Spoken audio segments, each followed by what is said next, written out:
Tutankhamun, pharaoh of Egypt, died and was buried 3,300 years ago. Exactly 50 years ago, his body was discovered in his unplundered tomb. And now, to celebrate the 50th anniversary of this, the greatest archaeological discovery of all time, 50 of the treasures from Tutankhamun's tomb have been brought to Britain. BOAC and the RAF between them mounted a classic cloak and dagger operation to fly the exhibits secretly to London.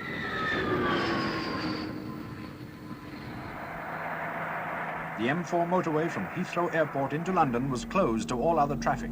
Maximum security precautions were taken. All bridges were kept clear by police. And so the heavily guarded convoy sped into central London, and at 1 o'clock in the morning it arrived at the British Museum. Some weeks went by before it was announced that the treasures of Tutankhamun had in fact arrived. For Dr. Ethan Edwards, keeper of Egyptology, this was a moment almost as nerve-wracking as the first moment of discovery 50 years ago. For the Egyptian experts who had travelled with the treasures, and for Ian Pearson, who was in charge of the packing and transportation, it was a culmination of many months of planning and skilled work.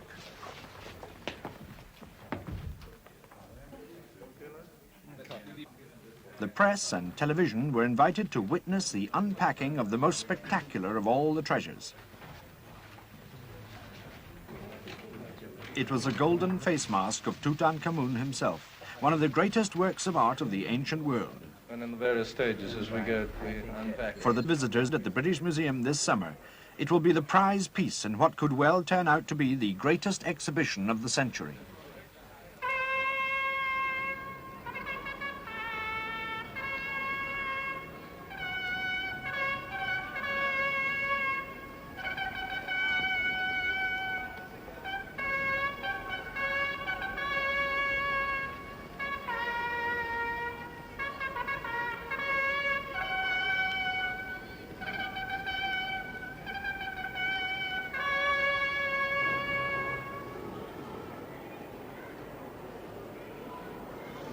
Treasures of Tutankhamun, and the gold and bronze trumpet found in Tutankhamun's tomb welcomes us to this marvelous exhibition.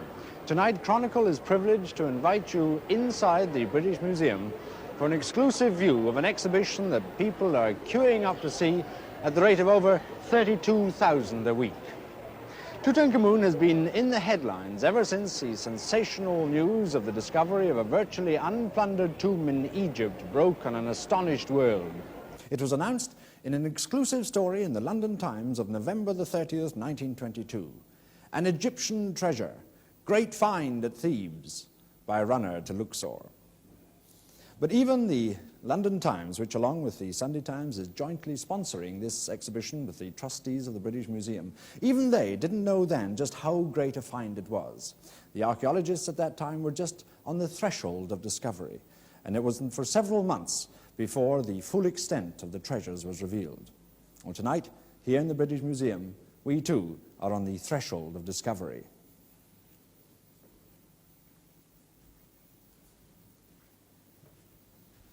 The exhibition takes us into the heart of ancient Egypt, the Valley of the Kings at Thebes. For it was here that the British archaeologist Howard Carter searched for the lost tomb of Tutankhamun for several seasons on behalf of Lord Carnarvon, a wealthy sportsman and patron of the arts who'd gone to Egypt to convalesce after a motoring accident and developed there an interest in Egyptology. They became familiar figures in the Valley of the Kings as they drove to their excavation sites for 6 fruitless seasons. Success came in November 1922, when Carter's workmen came across the top of a flight of steps hewn into the rock. It turned out to be the entrance to a tomb. It had been buried under the debris and huts of the builders of a later tomb, and so there was a chance that it had not been plundered. At the bottom of the steps, a plastered door with the seals of the necropolis guards apparently intact. Behind this door was another passage, and beyond that, when Carter made a hole through a second door, he caught a glimpse of wonderful things, a fantastic jumbled treasury of furniture and works of art, and everywhere the gleam of gold. It turned out that robbers had managed to burrow into the tomb just after the burial and ransacked it. But they'd been disturbed in time, and the tomb was virtually intact. The excitement was enormous. People flocked to the Valley of the Kings from all over the world, emperors and scholars and tourists. The Times newspaper had the exclusive contract for the coverage of the story as it developed day by day, and they really went to town on it. But even more sensational revelations were to come. For in one wall of this antechamber of wonderful things was a doorway plastered up and sealed. On either side, 2 statues of Tutankhamun himself stood sentinel. And when the antechamber had been cleared, it was time to break down this door. A privileged few were allowed to attend. One of them was Alan Gardner, the leading Egyptologist of his day. Gardner described the occasion in a letter that he wrote to his wife on February the 17th, 1923. The scene was a little theatrical. First, Carter got up and said a few words. He was terribly excited, and there was a quiver in his voice. Perhaps, he said, in a few minutes we're going to find Tutankhamun buried in all his glory. Then he set to work with crowbar and chisel to cut away the plaster. It was quite half an hour, full of tense excitement, before a hole large enough was made to reveal anything of the content of the chambers. Then Carter took an electric torch and threw in a ray of light. "I see a great golden shrine," he said. Well, as it happened, there was not one shrine but 4, fitting one inside the other like Chinese boxes. And inside, the coffin of Tutankhamun. Again, not one but 4, one inside the other. And inside the 4th one, the mummified body of the king. As the bandages were cut away, dozens of personal ornaments and possessions came to light, until finally all that remained of Tutankhamun, boy king of Egypt 3,300 years after his death, was this. And so the king had been found. But what had he been like in life, this relatively insignificant pharaoh who had died about the age of 18? Well, his tomb was a sort of lumber room of his life. And as Howard Carter methodically sorted his way through all the material, a picture began to emerge of the king whose statues had guarded his own mortal remains. Today, his wooden statue still stands sentinel at this exhibition. He's precisely as large as life. He was 5 foot 6 inches tall, judging by his mummified remains. His face and body are coated with black resin to symbolize regeneration, like the dark soil of Egypt herself. The royal headcloth and the collar are covered with gold leaf. And so are the pleated kilt and the odd jutting apron that he wears. In one hand, he carries a ceremonial mace, and in the other, his left hand, a long staff.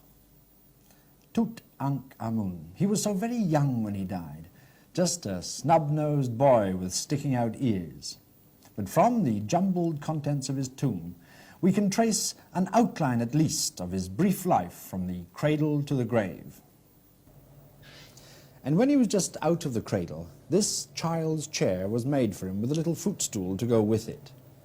There's no inscription on it, but why else should the priest in charge of the funeral have put it into that antechamber of wonderful things if it hadn't been a favored memento of the king's childhood?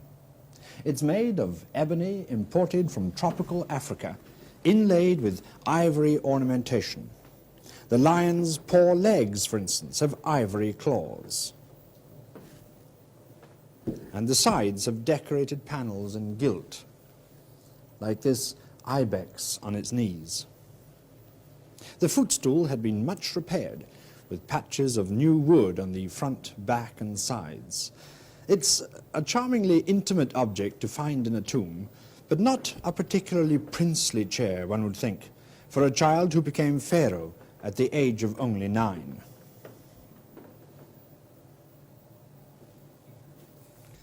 But another memento of childhood certainly was princely, a heavy gold bracelet that was found in a special jewelry box in the tomb. It's decorated with a finely moulded gold scarab inlaid with lapis lazuli. The wrist fastening is so small that it could only have been worn by a child, not a grown man. And since it was in the special jewellery box, it must surely have been Tutankhamun's personal possession. But who was Tutankhamun? We get a clue, perhaps, to his identity from this little painter's palette. Inscriptions show that it was made for the eldest surviving daughter of Nefertiti and the heretic pharaoh Akhenaten. And this princess had been married to Akhenaten's co-regent Menkaure.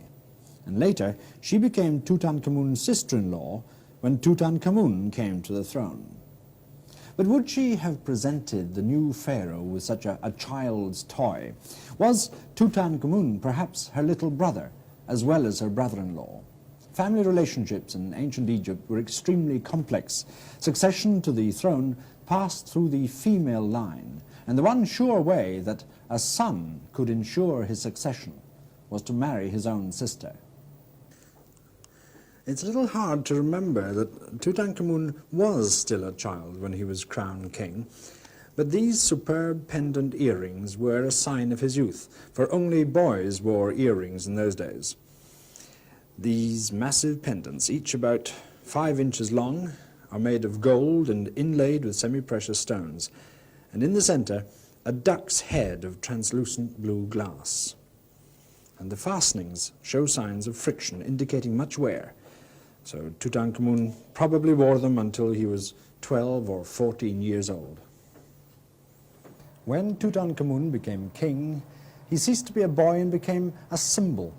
He was little more than a political puppet in the upheavals that followed the controversial reign of the heretic pharaoh Akhenaten, who was his father-in-law and perhaps also his father.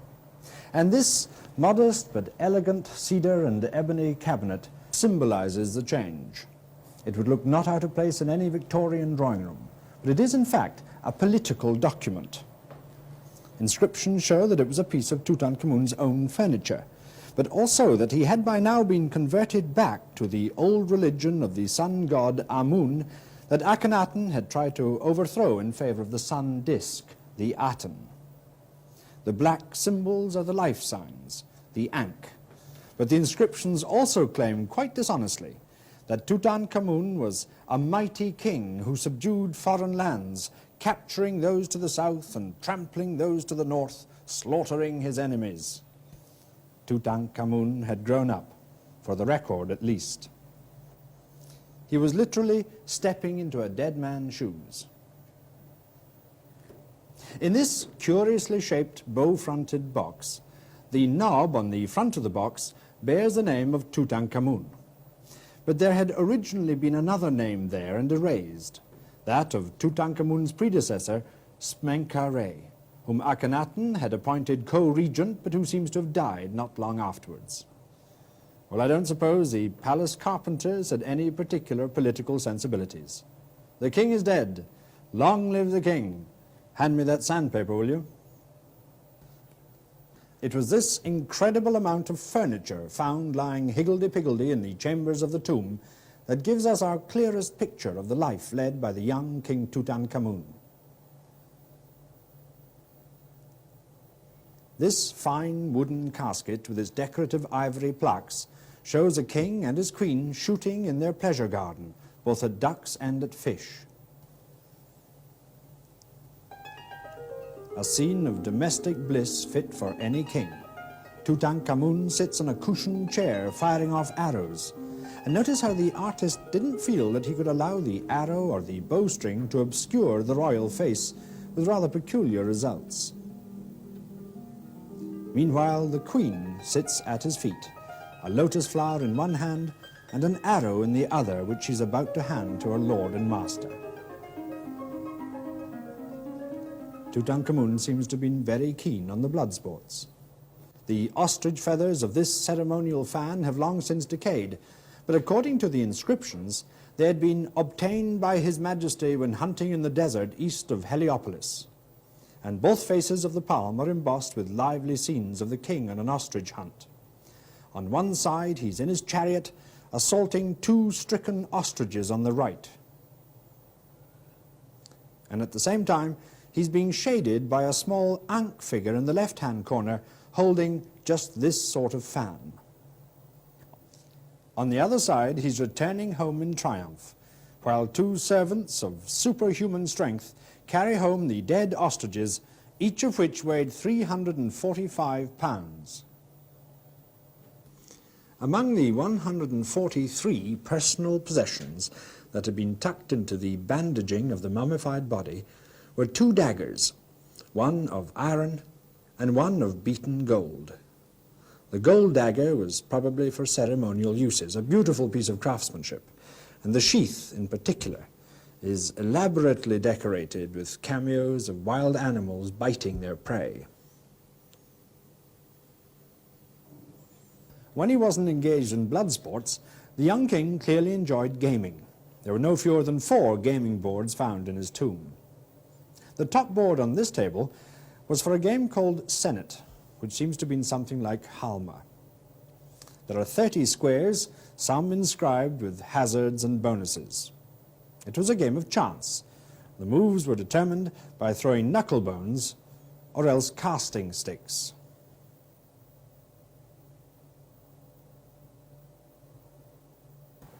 Now, one figure has remained rather shadowy all this while, Tutankhamun's queen. Her name was Ankhesenamun, and she was the daughter of the heretic pharaoh Akhenaten and the beautiful Queen Nefertiti. Now, it looks as if she may have married her father when her mother disappeared from court circles. And then, after her father died, she married Tutankhamun, who may have been her brother, in order to regularize the succession. And in this magnificent golden shrine, we see her in a number of scenes with her husband. When Tutankhamun went hunting birds with a boomerang, she was always there, just behind him.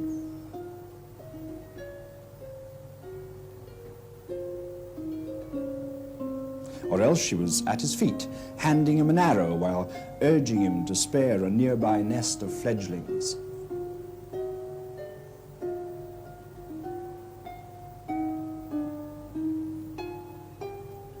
At home, she rests her elbow most informally on his knee while he pours her a drink into her hand.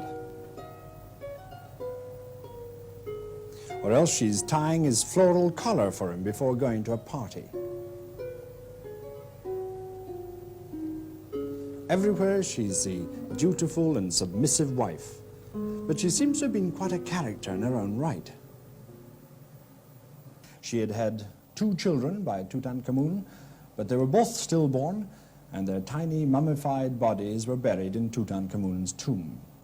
And after Tutankhamun died, she was in no mood to retire into widowhood and obscurity. It seems that she wrote a letter to the king of the Hittites saying, "Send me one of your princes to marry, and I shall make him king of Egypt." But her plot was foiled. The mail-order bridegroom never reached his destination, no doubt ambushed on the way. They played for very high stakes in those days. And these pastoral hunting scenes conceal the reality of power politics in the Egypt of the 18th dynasty, just as carefully as the artist once again concealed the bowstring behind the bland royal face of Tutankhamun, even though firing the bow in that position would have taken his head off. Now, despite this occupational hazard, Tutankhamun seems to have been inordinately fond of hunting if one goes by the fact that some 50 bows were found in his tomb. This one is one of the most elaborate. It's a composite bow, that's to say it's laminated with sinew and tree bark, which gave it a greatly increased range, and it's intricately decorated with animal and flower motifs inlaid with gold. There was also a number of boomerangs, most of them fully practical, although this one, made of ivory and capped with gold at one end, was probably made for ritual purposes. They used the boomerangs to stun birds rather than to kill them, and this helped solve the problem of keeping their meat fresh in hot weather. This bronze trumpet, overlaid with gold, is probably the nearest that Tutankhamun ever came to military action. We heard its notes at the start of this program.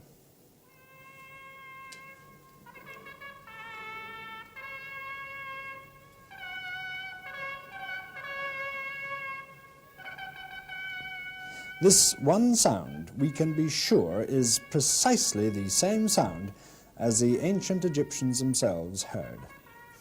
It's rather shorter than a modern trumpet, and it's got no valves, and its mouthpiece is a cylindrical sleeve with a silver ring at the outer end fixed to the outside of the tube. The lowest note of which it's capable is D. And this is definitely Tutankhamun's trumpet, for his name is on it, and he's depicted on it, helmeted, receiving the blessings of the gods.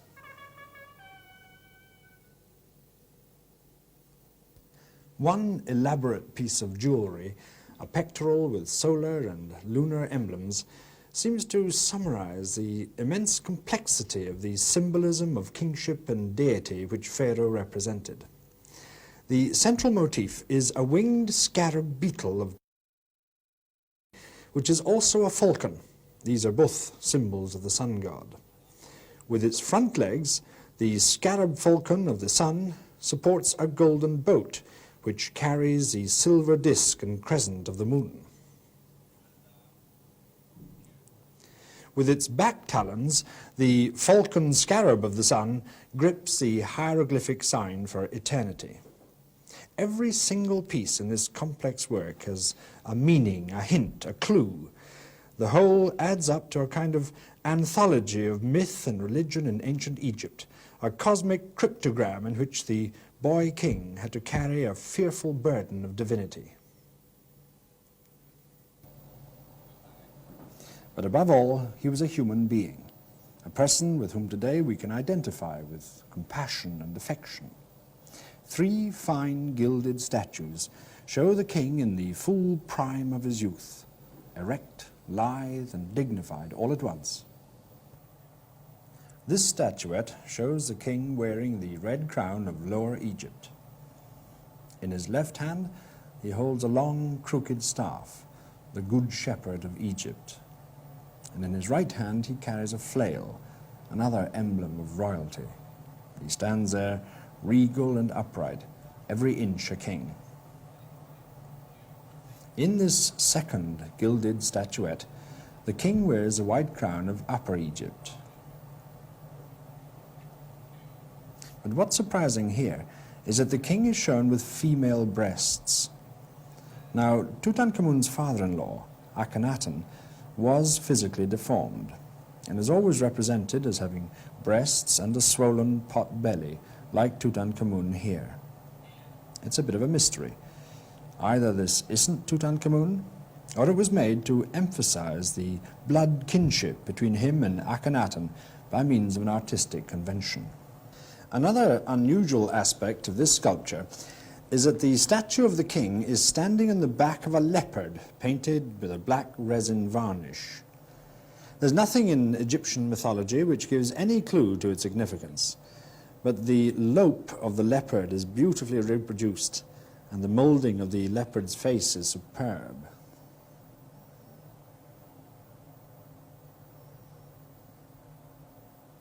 But the outstanding sculpture of the king is this lithe and active representation of Tutankhamun the harpooner. Most Egyptian statuary consists of stylized poses. Here the sculptor has caught a moment of perfect physical coordination, the body poised in the most realistic way. Tutankhamun balances himself on a papyrus boat to hurl a harpoon at a hippopotamus. The harpoon and the coil of rope in his left hand are made of bronze. But this is no ordinary hippopotamus hunt. Tutankhamun is performing a religious rite in which the hippopotamus is the embodiment of Seth, the god of evil. In this brilliant reflecting room, we get a marvelous glimpse of the young king in action with all the vigor and grace of an athlete.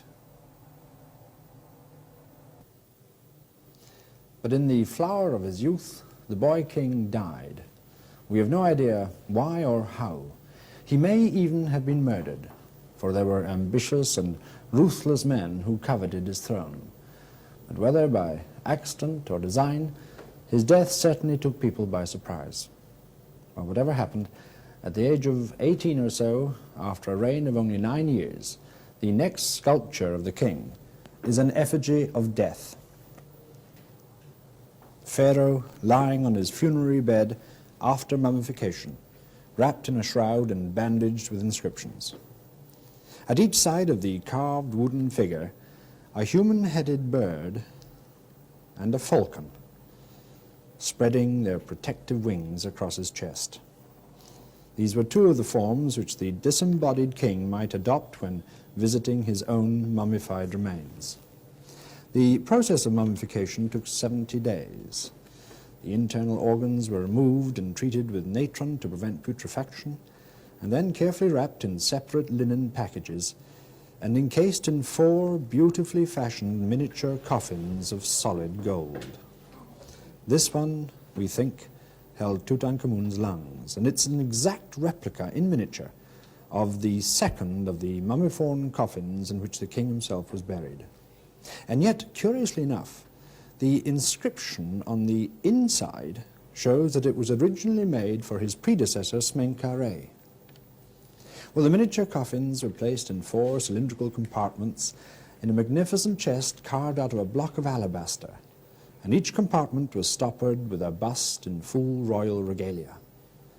And once again, this is probably a portrait of Smenkhare, and the striking facial resemblance to Tutankhamun suggests that they must have been at least half-brothers as well as brothers-in-law. At every stage of the mummification of the body itself, large quantities of ointments and unguents were applied. Some 50 alabaster vases for unguents were found in the tomb, many of them marvelously ornate, with a capacity of some 400 litres in all, but nearly every one of them was empty. The unguents were extremely precious, made from animal fats and resin or balsam and cedar oil, perfumed with flowers and then left to mature like vintage brandy. The tomb robbers in antiquity ignored many things that we would think more valuable and stole the unguents instead, leaving behind the beautiful alabaster vases with their own thieving fingerprints on one of them. Eventually, 70 days after death, the king's mummified remains left the aptly named House of Vitality.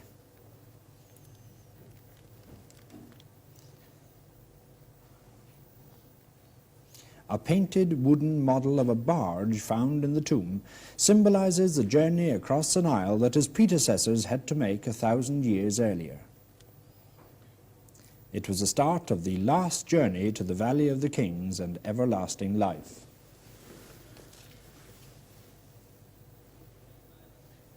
After the ceremonies of interment were over, the king's journey to the other world would be accomplished with the help of a sacred cow associated with Hathor, tutelary goddess of the Theban necropolis in which Tutankhamun's tomb was sited.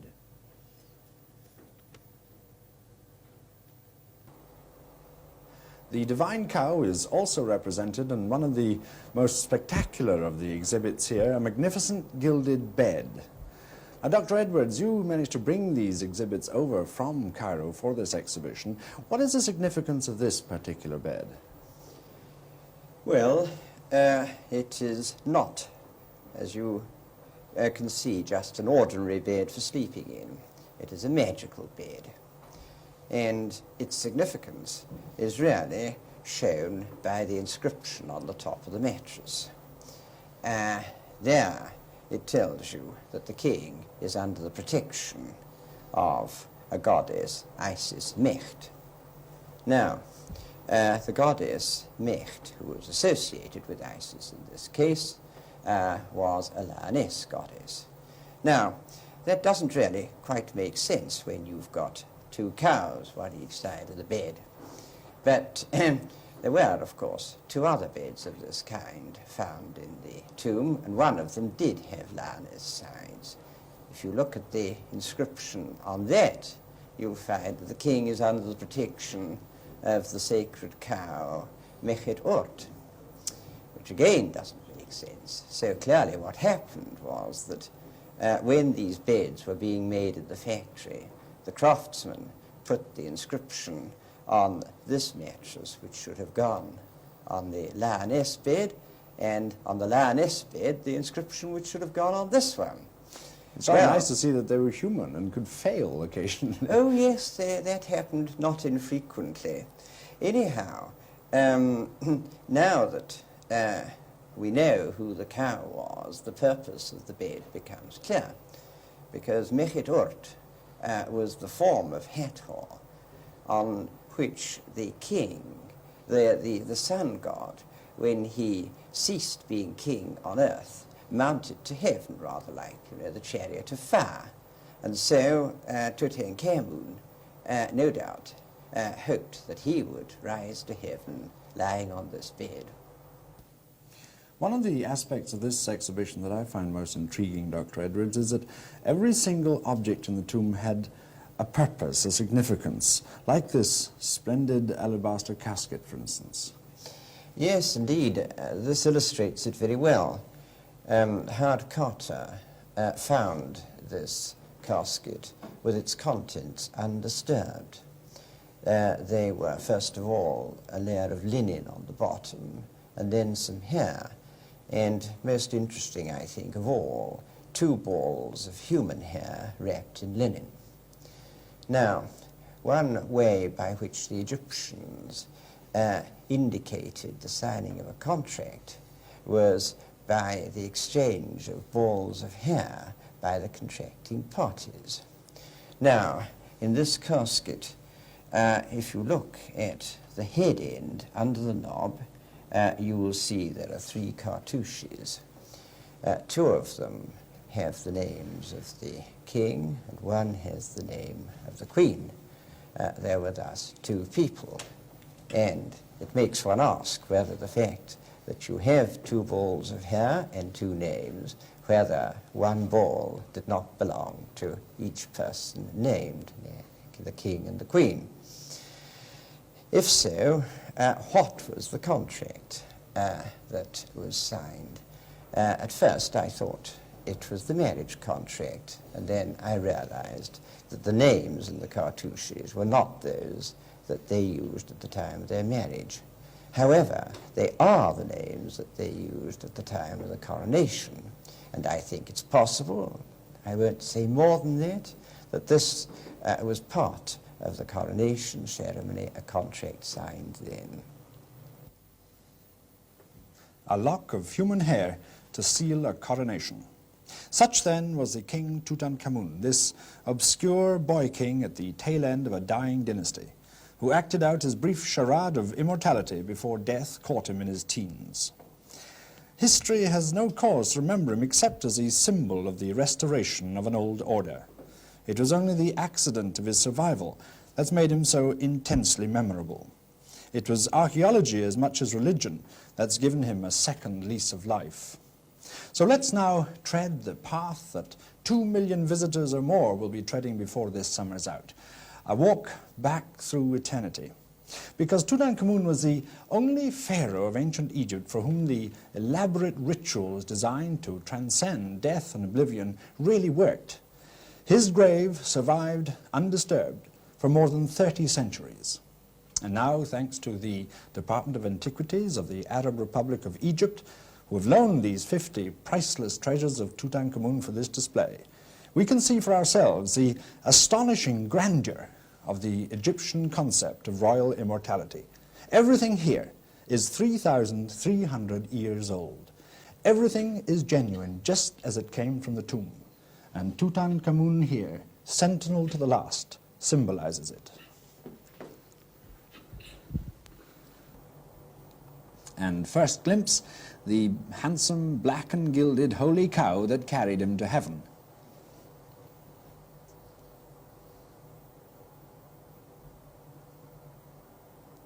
The painted model boat, carved from a single block of wood to symbolize that last journey on the Nile. And here's the floral unguent vase of alabaster, incorporating the symbolic statement, 100,000 times eternity. container for the unguents which gave a man's earthly remains at least a kind of immortality. And another delightful unguent vase carved in the form of a lion, its chest inscribed, albeit incorrectly I'm told, with the names and royal titles of Tutankhamun and his determined widow. The painted alabaster casket we've been discussing with Dr. Edwards, the coronation contract of the man that the inscriptions name as the good God, Lord of the two lands, and the woman they call the great royal wife. And here, now look, here is the dream of immortality made explicit. This is a carved wooden statuette of the god Ptah, the principal god of the ancient capital city of Memphis. And down there on the pedestal in yellow paint, you have the precise promise. The good god, Tutankhamun, beloved of Ptah, Lord of truth, given life forever. He was given life forever. And we ought to stop here too. This is a marvelous little thing, this translucent alabaster chalice, carved in the shape of a single bloom of the white lotus. And the inscription round the rim of the bowl, may thy Ka live, and mayest thou then spend millions of years, thou lover of Thebes, sitting with thy face to the north wind, thine two eyes beholding happiness. Millions of years. Well, he said 3,300 already, and that's something to be going on with. And there's the miniature canopic coffin in which his lungs lay breathless, and the canopic stopper of alabaster of his smenkare. Now, we've already contemplated this effigy of death, but what I didn't mention before is that this particular piece was the funeral gift of the superintendent of building works in the necropolis, a gentleman called Maya. And we probably have him to thank for the fact that the tomb robbers of antiquity were foiled soon enough to leave this great treasure trove intact for posterity. And then standing just behind him, we have a Shabti figure of the king. It's a sort of a deputy or substitute to carry out some of the more arduous duties expected of one in the next world, like tilling the fields or digging the garden.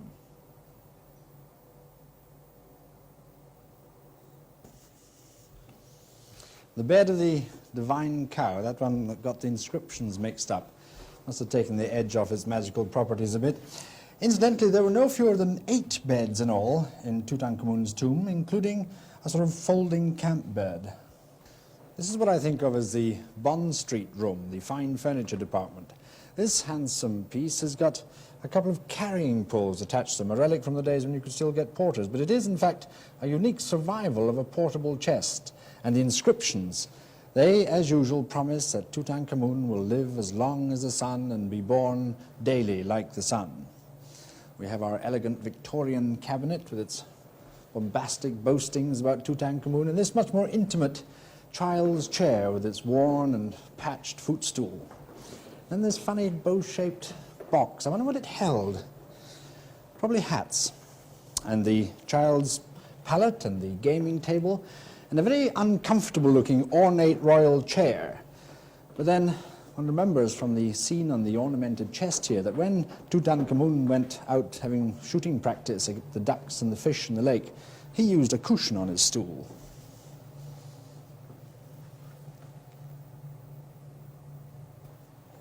The golden shrine with its domestic scenes of the king and his queen. Originally, inside that shrine, there was a solid gold statuette of the king. That was one that the robbers of antiquity did get away with. But they didn't get away with these 3 statuettes of the king in the prime of his youth. The king erect and regal. The king as the harpooner on his papyrus boat, going for the hippopotamus. And the strange statuette of the king, the statue standing on the leopard's back.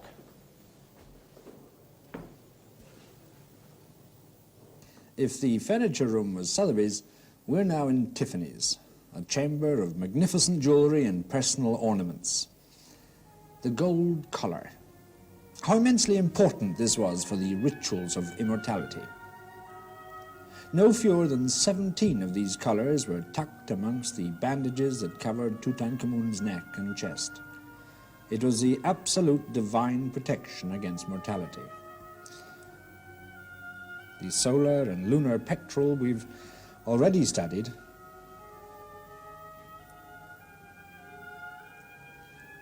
And the triple scarab pectoral necklace in the same case, which reiterates the theme dark with magic, this insistence on the promise of millions of years.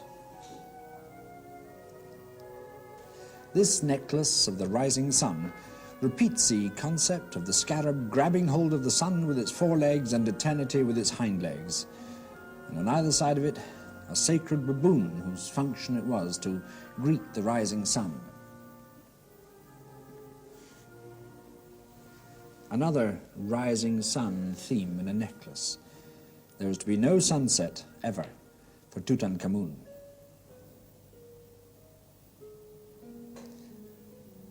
A decorated scarab.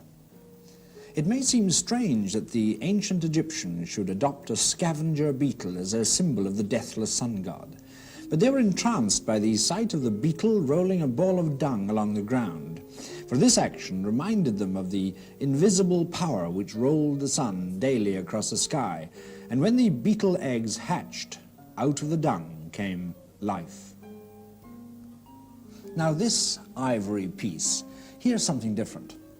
To the Egyptians, the head and not the heart was the seat of life, and after death it was essential that the head should continue to function with the help of magic. This was a magic headrest.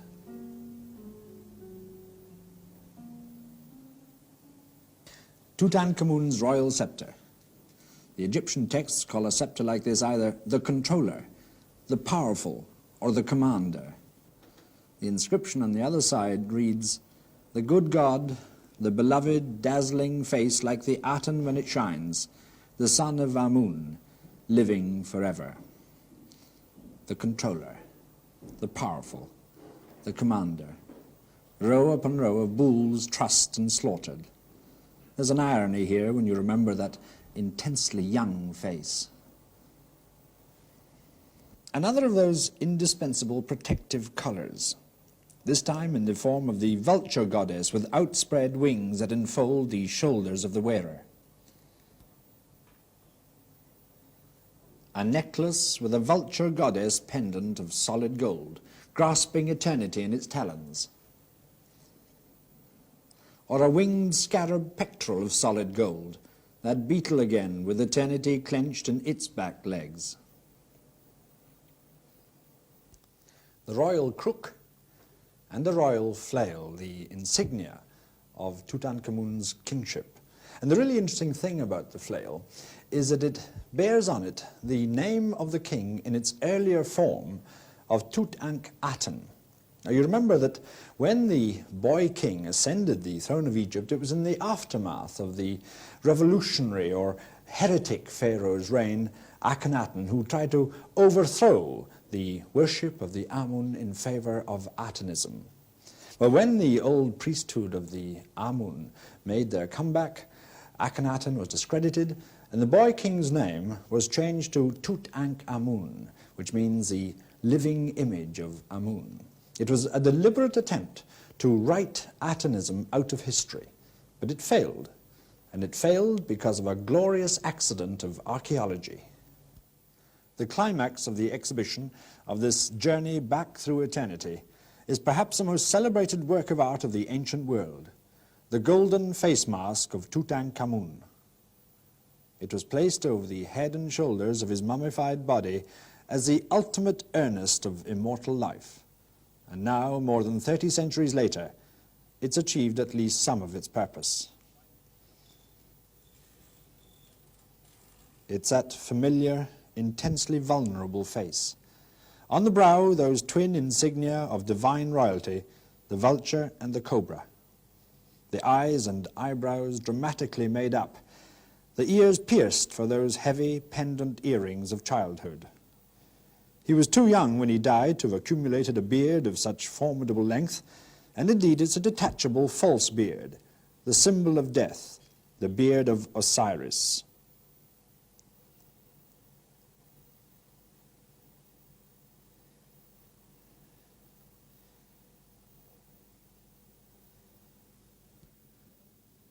It's all solid gold, beaten and burnished.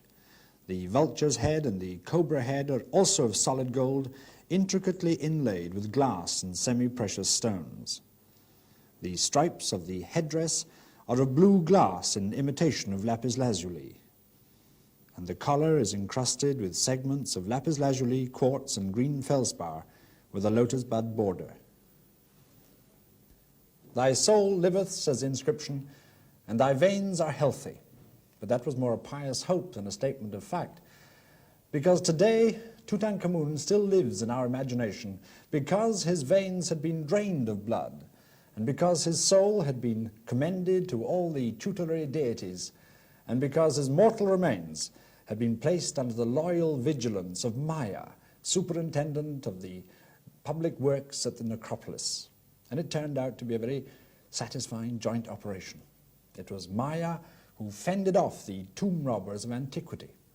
It was Howard Carter who, after years of failure, found the hidden tomb. It was the Egyptian Museum in Cairo who loaned all these beautiful things for exhibition here in London. And it's a British museum that's been host to this splendid display. We have them all to thank. But there's one thought we perhaps ought to end up with. As a result of this exhibition, the British Museum hopes to hand over a profit of anything up to £1 million to UNESCO to help finance the rescue of the treasures of Philae in Egypt. £1 million. And for that, we have to thank this man, Tutankhamun, the boy king who, despite everything, achieved his immortality.